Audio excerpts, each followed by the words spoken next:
નમસ્કાર મિત્રો, સ્વાગત છે તમારું અમારી ચેનલ પર એક નવા વિડીયોમાં। મનુષ્ય 8 વાતોને જાણી લે તો મનુષ્ય ક્યારેય ગરીબ નથી થતો, રાતોરાત જ ધનવાન બની જાય। તો મિત્રો, વિડીયોમાં આગળ જતા પહેલાં જો ઈચ્છતા હોય કે ભગવાન કૃષ્ણની કૃપા તમારી ઉપર રહે તો કમેન્ટમાં જય શ્રી કૃષ્ણ જરૂરથી લખી દેજો, જેથી ભગવાનની કૃપા તમારી ઉપર સદાય જ બની રહે। તો મિત્રો, 8 વાતોને જણાવી એ બધા જ મનુષ્યો માટે બહુ આવશ્યક છે। તો મિત્રો, હું તમને આ 8 વાતો એક કથાના માધ્યમથી જણાવીશ। આથી મિત્રો, કથા બધા જ માટે બહુ જ લાભપ્રદ થવાની છે। એકવાર ભગવાન કૃષ્ણ તેની પાસે દેવર્ષિ નારદ આવે છે તો ભગવાન કૃષ્ણએ કહ્યું કે આજે તમારે અહીંયા આવવાનું કેમ થયું? તો દેવર્ષિ નારદ કહ્યું કે હે પ્રભુ, હું એક પ્રશ્નના નિવારણ માટે આવ્યો છું। તો ભગવાન કૃષ્ણ કહે છે કે કહો। નારદજી, અમારે એવું થયું કે અતિ આવશ્યક પ્રશ્ન આવી ગયો, જેના લીધે અહીંયા સુધી આવ્યા। તો નારદજી કહે છે કે મારે મનુષ્યના કલ્યાણ માટે મારે 8 વાતો જણાવવી, જે બધા જ માટે બહુ જ ઉપયોગી હોય। ભગવાન કૃષ્ણ કહે છે કે હે દેવર્ષિ નારદ, આજે હકીકતમાં સારો પ્રશ્ન એ છે કે તમે જે પ્રશ્ન કર્યો એના જવાબથી સંપૂર્ણ પૃથ્વીલોકના બધા મનુષ્યનું જીવન સફળ થઈ જશે। તો હે નારદજી, હું તમને આ પ્રશ્નનો ઉત્તર એક કથાના માધ્યમથી જણાવીશ। તો દેવર્ષિ નારદ કહે છે કે હે પ્રભુ, તમે એ કથા મને સંભળાવવાનું શરૂ કરો। આ કથાને આખી સાંભળીશ અને કથાનો બ્રહ્માંડમાં પ્રચાર કરીશ। કૃષ્ણ કહે છે કે આજે હું તમને એક અમીર ભાઈ અને એક ગરીબ બહેનની કથા સંભળાવું। આથી તમને આજે ખબર પડી જશે એક ભાઈ બહેનનો સંબંધ કેવો હોય અને બધા જ ભાઈ બહેન એ પોતાના સંબંધ કેવી રીતે નિભાવવો। તેની સાથે જ આજે તમને એ ખબર પડશે કે મનુષ્ય કયા કારણના લીધે ગરીબ બની જાય, એવા કયા કામ કરે કે જેનાથી મનુષ્યનું પતન થઈ જાય અને તે ગરીબ જ બનતો જાય। કૃષ્ણ કથાને સંભળાવવાનું શરૂ કર્યું। હે દેવર્ષિ નારદ, બહુ પ્રાચીન સમયની વાત છે। એક નગરમાં એક મધ્યમ વર્ગનો એક ખેડૂત હતો। એ ખેડૂતના ઘરમાં 2 જોડવા સંતાનના જન્મ થયા। એમાં એક પુત્ર અને બીજી એક પુત્રી હતી। ખેડૂતે પોતાના પુત્રનું નામ રાહુલ રાખ્યું અને પુત્રનું નામ ચિત્રા। ધીરે ધીરે બંને મોટા થયા અને ખેડૂતે બંનેના લગ્ન વિશેની ચિંતા થવા લાગી। એક દિવસ ખેડૂત કોઈ પણ કાર્યથી પોતાના બાજુના એક શહેરમાં જાય, ત્યાં પહોંચી એક વેપારીનો પુત્ર તેને પસંદ આવી જાય અને તેની સાથે પોતાની દીકરી ચિત્રાના લગ્ન કરી દે।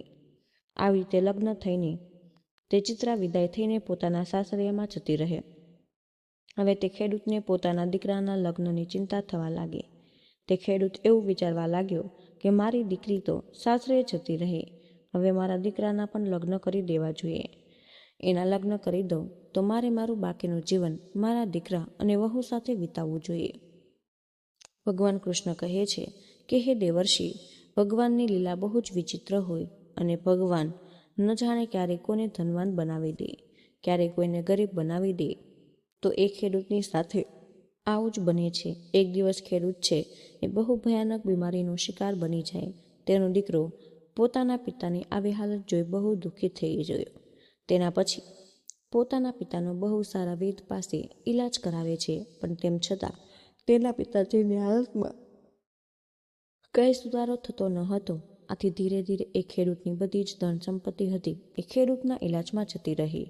આવી રીતે પોતાનો પિતાના ઈલાજ કરતા ખેડૂતનો દીકરો સાપ ગરીબ બની ગયો, છતાં તેના પિતાની હાલતમાં કોઈ સુધાર આવતો જ ન હતો। હવે કોઈ દવા તે ખેડૂતોના ઈલાજ કરી શકતી ન હતી। તો એક દિવસ તે ખેડૂત પોતાના દીકરાને પોતાની પાસે બોલાવ્યો અને તેના દીકરા રાહુલને કહે છે કે હે પુત્ર, જ્યારે કોઈ કામ છે એ મનુષ્યથી જ ન થાય, તેનું કોઈ સમાધાન ન મળે, તો આવા સમયમાં એ કામને ભગવાન ભરોસે મૂકી દેવું જોઈએ। એટલા માટે તું મારી ચિંતા છોડી દે અને તું તારા ભવિષ્યનું વિચારવા લાગ। આજે નહીં તો કાલ મારે આ સંસાર છોડીને જવાનું છે, પરંતુ તારી પાસે તો તારી આખી જિંદગી પડી છે। મેં તો મારો દિવસ બહુ સારી રીતે જીવી લીધા છે। આથી એ પુત્ર, હવે તું મારી ચિંતા કરવાનું છોડી દે, તું પોતાના લગ્ન કરીને પોતાનું ઘર બાંધી લે। પોતાના પિતાના મોઢેથી આવી વાતને સાંભળી રાહુલ એકદમ ચૂપ થઈ ગયો। તે શું કરી શકતો? એના હાથમાં બીજું કંઈ ન હતું। ઘરમાં જે કંઈ બચેલું હતું એ બધી જ વસ્તુ તેના પિતાના ઈલાજમાં જતી રહી। હવે તે રાહુલ પોતાના પિતાજીને કહે છે કે પિતાજી, જેવું તમને ઠીક લાગે એમ તમે કરો. આના પછી તે ગરીબ ખેડૂત પોતાના દીકરાના લગ્ન એક ગરીબ છોકરી સાથે કરે છે, તો લગ્ન પછી એક ખેડૂતનું મૃત્યુ થઈ જાય.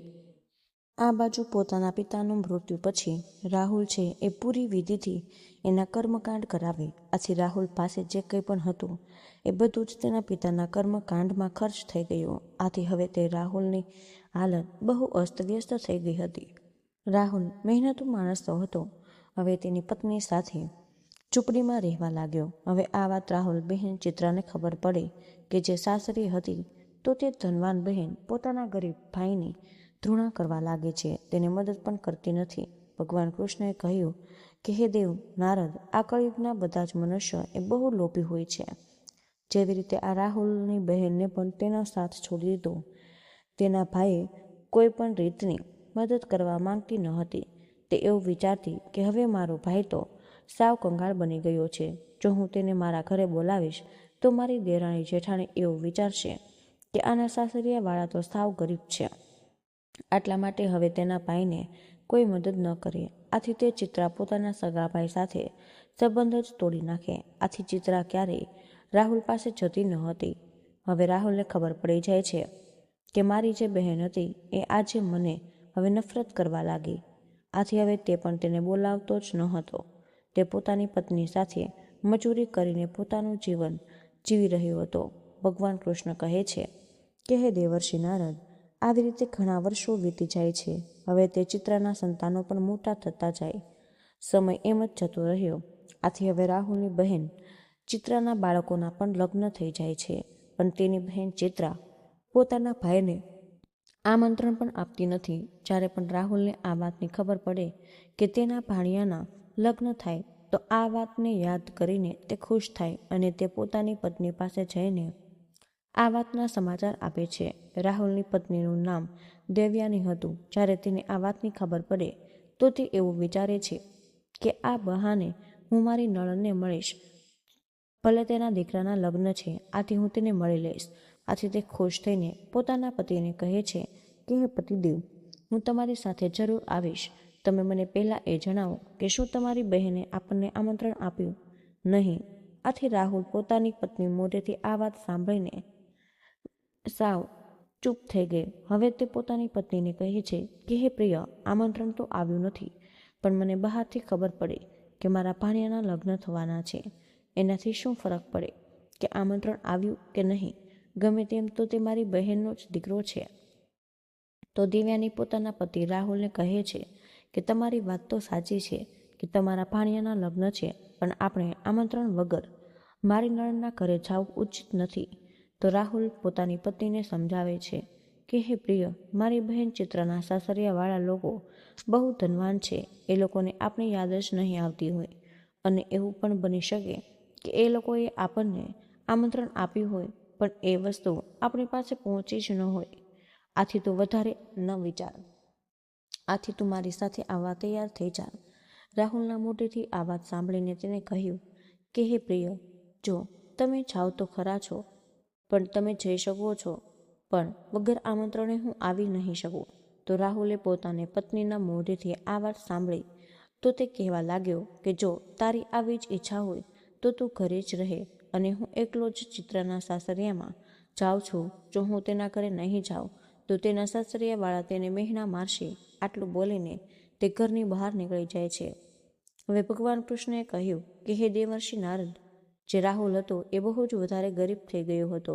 હવે તેની પાસે અનાજ અને વસ્ત્ર ખરીદવા માટે પણ પૈસા ન હતા. હવે તે રાહુલ પોતાની બહેનના ઘરે જવા માટે પોતાના મિત્ર પાસેથી થોડાક પૈસા ઉધાર લીધા. આથી તેને ઉધાર લીધેલા પૈસાથી પોતાની બહેન ચિત્રા અને જીજાજી માટે થોડાક વસ્ત્રો ખરીદ્યા અને તેના ઘરે જવા માટે નીકળી જાય છે. અને જેવી સાંજ પડે તો તે તેના ઘરે પહોંચે છે. ત્યાં અચાનક ચિત્રાની જેઠાણીની નજર એ રાહુલ ઉપર પડે છે અને તેને ઓળખી જાય. આથી તે ચિત્રાને જણાવે છે કે જો આજે તારો ભાઈ ઘરે આવ્યો છે, તું એની પાસે જા. જ્યારે ચિત્રાએ પોતાની જેઠાણીની પાસેથી આ વાત સાંભળી તો તેને કહે છે કે જો બહેન, તે મારા ભાઈને દરવાજે ઊભેલો જોયો છે, તો તું મને એ જણાવ કે તે કઈ હાલતમાં આવ્યો છે અને મારા ભાઈએ કેવા કપડાં પહેરેલા છે.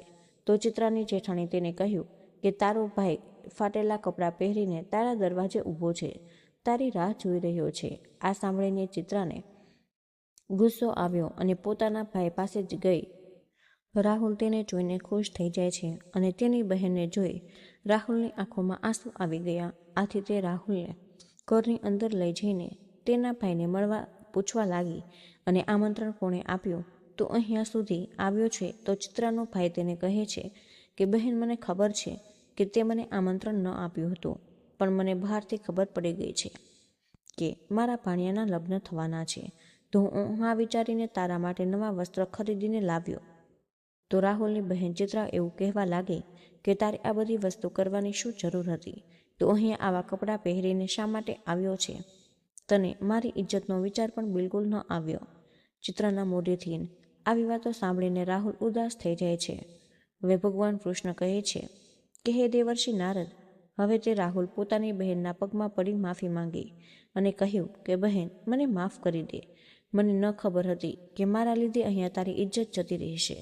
હું તો હંમેશા એવું જ ઈચ્છતો કે તારી બદનામી ન થાય, તારા ઘરમાં તને કોઈ મહેણા ન મારે. આટલા માટે હું તારા માટે નવા વસ્ત્ર લઈને આવ્યો છું. જો મને આ બધી વાત પહેલેથી ખબર હોત કે તું મારા આવવાથી તને આટલું ખોટું લાગશે, તો હું તારા ઘરના દરવાજે ક્યારેય ન આવત. હું તો એવું વિચારીને આવ્યો હતો કે મારા પાણિયાના લગ્ન છે અને જો હું નહીં આવું તો મારી બહેનની દેરાણી જેઠાણી તેને મહેણા મારશે. આથી ચિત્રા હવે તેના ભાઈ રાહુલને કહે છે કે હવે તું અહીંયા ભલે આવ્યો છે, પણ હું તને આ રૂમની અંદર જ રહેવા દઉં છું. તો આ રૂમની બહાર ન આવતો, નકર જો મારા ઘરના બધા જ મહેમાન તને જોઈ જશે તો મને બધા એવું કહેશે કે ચિત્રાનો ભાઈ તો સાવ ભિખારી જ છે. આથી જો જમવાનું બની જશે તો હું તારા માટે એક થાળી ભોજન અહીંયા મોકલાવીશ. તો ચિત્રાની આ વાત સાંભળીને રાહુલે કહ્યું, હા ઠીક છે, મને કંઈ વાંધો નથી, પણ હું તારા માટે અને જીજાજી માટે જે વસ્ત્ર લાવેલો છું તેને લઈ લેજે.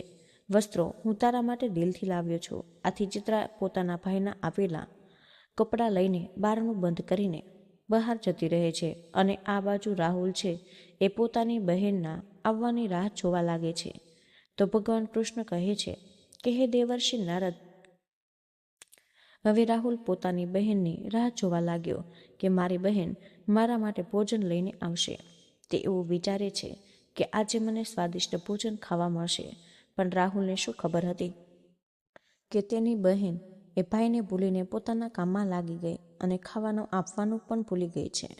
રાહુલની બહેન ચિત્રાએ કામમાં એટલી બધી ખોવાઈ ગઈ, એને યાદ પણ નથી કે મારો ભાઈ આ રૂમમાં બંધ છે. હવે જેવી રીતે સમય જાય છે તો રાહુલ હવે ભૂખથી એમ જ તડપવા લાગ્યો અને તેની હાલત પણ ખરાબ થતી ગઈ. આથી હવે તે પોતાની બહેનને સાદ પાડીને બોલાવે છે, પણ તેની વાત કોઈ સાંભળતું જ નથી. ચિત્રાનું ઘર છે એ બહુ મોટું હતું. ચિત્રાએ પોતાના ભાઈને છેલ્લા રૂમમાં બંધ કરેલો હતો અને એ રૂમની આજુબાજુમાં કોઈ આવતું જ ન હતું. ચિત્રા હવે લગ્નના કામમાં બહુ વ્યસ્ત હતી. હજી રાહુલને એ બંધ રૂમમાં એમ જ પડેલા 2 દિવસ થઈ ગયા. હવે રાહુલને તેની પત્ની યાદ આવવા લાગી અને આમ વિચારતો તે બેભાન થઈ જાય છે ત્યાં અચાનક કોઈના આવવાનો અવાજ તેને સંભળાનો. આથી તે તરત જ રૂમનો દરવાજો તેને ખખડાવ્યો અને દરવાજો ખોલીને જોયો તો ચિત્રાની જેઠાણી રૂમ બાજુ આવી હતી. આથી જેવો ચિત્રાની જેઠાણીએ દરવાજો ખોલ્યો તો તે તેના ભાઈને જોઈને તે ચોંકી જાય છે અને તેને કહેવા લાગે છે કે તમે આ રૂમમાં શા માટે છો? રાહુલ તેની બહેનનું કોઈ અપમાન કરવા માંગતો નથી. આથી તે ચિત્રાની જેઠાણીને એવું કહે છે કે હું આ રૂમમાં આરામ કરી રહ્યો હતો, પણ મને ન ખબર હતી કે દરવાજો બંધ કોણે કરી દીધો. આથી બહેન, તમે આવ્યા એટલે હું તમારો આભાર માનું છું. રાહુલ આટલું બોલીને પાછળના દરવાજેથી ઘરની બહાર નીકળી ગયો. 2-3 દિવસનો એમ જ ભૂખ્યો તરસ્યો પોતાના ઘરે જવા લાગ્યો. તેને ભૂખ એટલી બધી લાગી ગઈ હતી કે તેને ચક્કર આવતા સરખો રસ્તો પણ યાદ ન હતો. આથી અચાનક તેને ચક્કર આવે છે અને તે નીચે જ પડવાનું હતું ત્યાં અચાનક તેને કોઈ ઘરડા દાદીમાં તેને પોતાના ખોળામાં લઈ લે અને તેને પવન નાખવા લાગે અને થોડીવાર પછી રાહુલ ભાનમાં આવ્યો તો તે કહે છે કે દાદીમાં, તમે કોણ છો? તો ભગવાન કૃષ્ણએ કહ્યું કે હે દેવર્ષિ નારદ, એ દાદીમાં એ સાક્ષાત દેવી જ હતા, કારણ કે રાહુલની પત્ની દિવ્યાની હતી એ રોજ દેવીની પૂજા અર્ચના કરતી. પછી જેવો રાહુલ ભાનમાં આવ્યો તો તે ઘરડા દાદીમાને કહે છે કે તમે કોણ છો? તો દેવીમાં કહે કે હું આ જંગલમાં એક ઝૂંપડીમાં રહું છું. આથી તે રાહુલ તેને પ્રણામ કરી પોતાના ઘરે જવા લાગ્યો. પણ તે દેવીમાં તેને કહે છે કે બેટા, તને ખોટું ન લાગે તો હું એક પ્રશ્ન કરું? તો રાહુલે કહ્યું, હા દેવીમાં, તમે પૂછો. તો કહે છે કે બેટા, તું કોણ છે? તારી આવી હાલત કેમ થઈ? તો રાહુલે કહ્યું, દાદીમાં, હું બાજુના જ ગામમાં રહું છું. મારી બહેનના દીકરાના લગ્નમાં ગયો. દાદીમાએ કહ્યું, પણ બેટા, તારી આવી હાલત કેમ થઈ ગઈ? જો તું તારા ભાણિયાના લગ્નમાં જ ગયો હતો તો તારી બહેને તને અને તારી પત્ની માટે કંઈ આપ્યું નથી? આથી તે દેવીમાના મોઢેથી આવું સાંભળીને રાહુલની આંખમાંથી આંસુ આવવા લાગ્યા. તો દેવીમાં કહે છે કે બેટા, તું ચિંતા ન કર. તું થોડોક જ આગળ જા, ત્યાં મારો બગીચો છે. એમાં થોડાક જે ફળો પાકેલા હોય એમાંથી જ તારું પેટ ભરી લેજે. થોડાક ફળ તારી પત્ની માટે પણ લેતો જજે, જેથી કરીને તું તારી પત્નીને એવું કહેજે કે આ ફળ મારી બહેને આપ્યા. એટલે તારી બહેનની ઇજ્જત પણ તારી પત્ની સામે બનેલી રહેશે. આથી રાહુલ તેના બગીચામાં જાય છે અને થોડાક ફળ ખાઈ લીધા અને થોડાક ફળ તેમની પત્ની સાથે લઈ જાય છે. અને પછી તે પાછો દેવીમાં પાસેથી આજ્ઞા લઈને પોતાના ઘરે જવા લાગ્યો. તો દેવીમાં તેને કહે છે કે બેટા, તું જાતે મારી 8 બાબતોને જરૂર યાદ રાખજે. આ વાત છે તારા જીવનમાં તને બહુ જ કામ આવશે. આ વાત એટલી મૂલ્યવાન છે કે જો તું આનું પાલન કરીશ તો તારો બેડો પાર થઈ જશે. ભગવાન કૃષ્ણ કહ્યું કે હે દેવર્ષિ નારદ, મેં તમને પહેલાં જે 8 વાત કીધી એ વાત હવે તમને જણાવવા જ મળશે. કે 8 મૂલ્યવાન વાતો કહી કે જે દરેક મનુષ્યએ જરૂર સાંભળવી જોઈએ. ભગવાન કૃષ્ણ કહે છે કે રાહુલ જેવા તેના ઘરે પહોંચે તો રાહુલ આવતા જોઈને તેની પત્ની અને તેના બાળકો બહુ જ ખુશ થઈ જાય છે. રાહુલના હાથમાં જે ફળોની પોટલી હતી તે જોઈને તેની પત્નીને આપી દીધી અને તે સીધો જ ઘરની બહાર નીકળી જાય છે. રાહુલની પત્ની આ પોટલીને ખોલીને જુએ છે તો તે પોટલીમાં સોનાનો ફળો નીકળે છે. તે પોટલીમાં થોડાક દાડમ હતા. તે દાડમને ખોલીને જોયું તો તેમાંથી હીરા નીકળે છે અને રાહુલની પત્ની આ બધી વસ્તુ જોઈને બહુ જ ખુશ થઈ ગઈ અને તે બહાર જઈને રાહુલને કહે છે કે તમે તો તમારી બહેનના ભાણિયાના લગ્નમાં ગયા હતા, તો તમે આ કઈ વસ્તુ લાવ્યા છો? તો રાહુલ તેની પત્નીની વાત સાંભળીને બહુ વિચારવા લાગે છે. પણ રાહુલની પત્ની તેને કહે છે કે તમે એકવાર અંદર આવીને તો જુઓ કે તમારી બહેને તમારા માટે શું આપ્યું છે. પછી રાહુલ જેવો તે પોટલીને ખોલીને જોવે છે તો તે પણ ચોંકી જાય અને તેની પત્ની દિવ્યાને કહે છે કે મારી નણંદે મારા માટે ફળોમાં છુપાવીને હીરા અને સોનું મોકલ્યું. તો રાહુલને પહેલાં ઘરડા દાદીમાનો વિચાર આવ્યો. તે એવું વિચારે છે કે કોઈ સાધારણ દાદીમા નથી, પણ તે એક દેવીમાં જ હતા, જેને મને આવી રીતે ચમત્કાર કરીને મને હીરા અને સોનું આપ્યું. આથી તે મનમાં જ તે દેવીમાનો આભાર માને છે. પણ આ વસ્તુ વિશે તે પોતાની પત્નીને કંઈ પણ જણાવતો નથી. આ રીતે રાહુલ જે છે એ પાછો જ ધનવાન બની જાય છે. તે પોતાની પત્ની અને બાળકો માટે એક આલિશાન મહેલ બનાવે છે અને તે હવે સારું જીવન જીવવા લાગે છે. પછી રાહુલ જેમ રાજા મહારાજાની જેમ રહેવા લાગ્યો અને તે ગામના લોકો પણ તેની બહુ જ ઇજ્જત કરવા લાગ્યા. તો હવે આ બાજુ રાહુલની પત્ની દિવ્યાની તેને કહે છે કે પતિદેવ, શ્રાવણ મહિનો જો આવે છે તો બધી જ પત્ની પોતાના પિયરમાં જાય છે. આથી તમે પણ પોતાની બહેનના ઘરે જાઓ અને તેને મારા ઘરે બોલાવીને લાવો. આ બહાને હું તેને મળી પણ લઈશ. આથી રાહુલ જે છે એ રથ લઈને તેની બહેન એ જ દરવાજા ઉપર પહોંચી જાય ત્યાં પહેલાં ગયો હતો. તો સૌથી પહેલાં ચિત્રાની જેઠાણી તેના ભાઈને દરવાજા ઉપર જુએ તો તે બહારનો રંજારો રથ અને રાહુલને જોઈને ચોંકી જાય છે અને તે સીધા ચિત્રા પાસે જાય છે અને તેને કહે છે કે આજે તારો ભાઈ આવ્યો છે. તો ચિત્રાએ તેને કહ્યું કે ભિખારી જેવો મારો ભાઈ ન હોય, કારણ કે ચિત્રા તો એમ જ હતું કે મારો ભાઈ એ દિવસની જેમ ભિખારી જ હશે. પણ તેની જેઠાણી તેને કહે છે કે તું એકવાર બહાર જઈને તારા ભાઈને તો જો, તે તો રાજા બનીને આવ્યો છે. આ સાંભળીને ચિત્રા ચોંકી ગઈ અને તે સીધી બહાર જાય છે. તે બહાર જઈને તેના ભાઈને જોઈને એકદમ ચોંકી ગઈ. તે એવું વિચારે છે કે મારો ભાઈ આટલો ધનવાન કઈ રીતે બની ગયો. પછી તે પૂજાની થાળી લઈને આવી અને તેના ભાઈની એને પ્યારથી આરતી ઉતારવા લાગી અને તેના ઘરમાં તેનું સ્વાગત કર્યું. પછી તેને કહે છે કે ભાઈ મને માફ કરી દે, મેં તારી ઉપર બહુ જ ખોટું કર્યું. તો રાહુલ તેને કહે છે કે બહેન ચિત્રા, મેં તો તને માફ કરી દીધી, બસ એ દિવસે મારા થોડાક તો ખરાબ હતા એટલે મારી હાલત એવી હતી, પણ તું એ બધી જ વસ્તુ ભૂલી જા અને તું મારી સાથે આવવા માટે તૈયાર થઈ જા, કારણ કે તારી ભાભી તને બોલાવી છે અને તને મળવા માટે બહુ આતુર છે. આજે રાહુલની બહેન ચિત્રા તેના ઘરે જવા માટે તૈયાર થઈ જાય છે. પછી રથમાં બેસીને જેવી તે રાહુલના ઘરે જાય છે તો તેનું ઘર વિશાળ મહેલ જોઈને તે ચોંકી જાય છે અને તેની ભાભીની સાથે મળીને તેની આંખમાં આંસુ આવી જાય છે. ઘણા દિવસો સુધી તે ભાભીની બહુ સારી રીતે સેવા કરે છે. રાહુલની પત્ની તો એવું હતું કે આ બધી જલાલી તેની નણંદના લીધે છે, પણ રાહુલે સત્ય હકીકત તેની પત્નીને જણાવી જ નહોતી. આ બધી જલાલી જે છે એ દેવીમાના આશીર્વાદના લીધે જ હતી. પછી થોડા દિવસો પછી ચિત્રા છે તેના સાસરિયામાં પાછી જવા લાગી તો રાહુલ પત્ની તેને કહે છે કે તમે બજારમાં જાઓ અને તમારી બહેન માટે એક સારી એવી વસ્તુ ખરીદીને લાવો.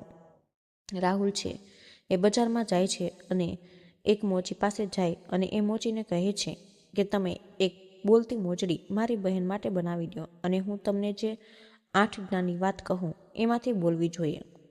તો રાહુલ એ 8 જ્ઞાનની વાતો બોલવા લાગે છે. રાહુલ કહે છે કે પહેલી વાત એ છે કે ક્યારેક માનવતા ભૂલી જાય છે, તેમજ સમય ભરોસા ઉપર જે છે એ માણસ હંમેશા ગરીબ જ રહે છે. પછી તે કહે છે કે જે કોઈ પણ માણસ ઘમંડ કરે એ હંમેશા ગરીબ જ રહે. તેમજ ચોથી વાત કે ગરીબીથી મોટો બીજો કોઈ શ્રાપ નથી. આથી જ્ઞાનને પ્રાપ્ત કરીને અજ્ઞાનતા માણસને દૂર કરવી જોઈએ. પછી તે જણાવે છે કે સમયનો ક્યારેય વાંક ન કાઢો, પણ તમે કર્મ કરતા રહો. તમે જેવું કર્મ કરશો એવું ભગવાન તમને ફળ આપશે. તેમજ માણસ જેવું કર્મ કરે એવું જ તેનું નસીબ બદલાય છે.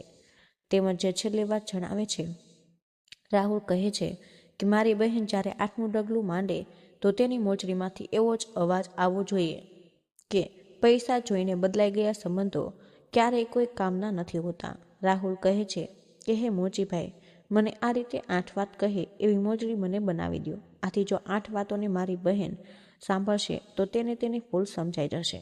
પછી રાહુલ તે મોજડી લઈને તેની બહેનને ભેટ આપે છે અને તેની બહેન જેવી જ આ મોજડી જોવે છે તો એ મોજડી સોનાની નીકળે છે અને તેને જોઈને બહુ જ ખુશ થઈ જાય છે. પછી રાહુલની બહેન તેના સાસરિયામાં જતી રહે છે અને પછી તેના સાસરિયાવાળા તેને કહે છે કે તારા ભાઈએ તને કઈ વસ્તુ ભેટમાં આપી? તો ચિત્રા તે બધાને કહે છે કે મારા ભાઈએ મને સોનાથી જડિત મોજડી આપી છે. પછી ચિત્રા તે મોજડી જેવી પહેરે તો તે મોજડી 8 વાતો બોલવા લાગી. તેમાંથી એવો અવાજ આવે છે કે પૈસા જોઈને બનેલા સંબંધો બહુ જ પશ્ચાતાપ કરાવે છે. આથી આ વાત સાંભળીને ચિત્રાને મોઢું નીચું નમી જાય છે. તો તેની દેરાણી જેઠાણી તેને કહે છે કે તને અચાનક શું થયું? તો ચિત્રા તને બધી જ વાતો સંભળાવે છે કે મારાથી બહુ મોટી ભૂલ થઈ ગઈ. મેં મારા ભાઈને એક દિવસ એક ગ્લાસ પાણીનું પણ નહોતું પૂછ્યું કે જ્યારે તે ગરીબ હતો અને મારા ઘરે મારા દીકરાના લગ્નમાંથી આવ્યો હતો. તો તેની દેરાણી જેઠાણી તેને સમજાવે છે કે હવે જે થઈ ગયું તે ભૂલી જા, પણ હવે ક્યારે આપણે પૈસાનો ઘમંડ ન કરવો જોઈએ. જો કોઈ પણ માણસ પૈસાનો ઘમંડ કરે છે તો એક દિવસ તે જરૂર ગરીબ બની જાય. અને ભગવાન કૃષ્ણ કહે છે કે આ રીતે રાહુલની બહેન ચિત્રાને તેની ભૂલનો અહેસાસ થયો. તો દેવર્ષિ નારદ કહે છે કે હે પ્રભુ, મને 8 વાત જે છે એ વિસ્તારથી જણાવી દો.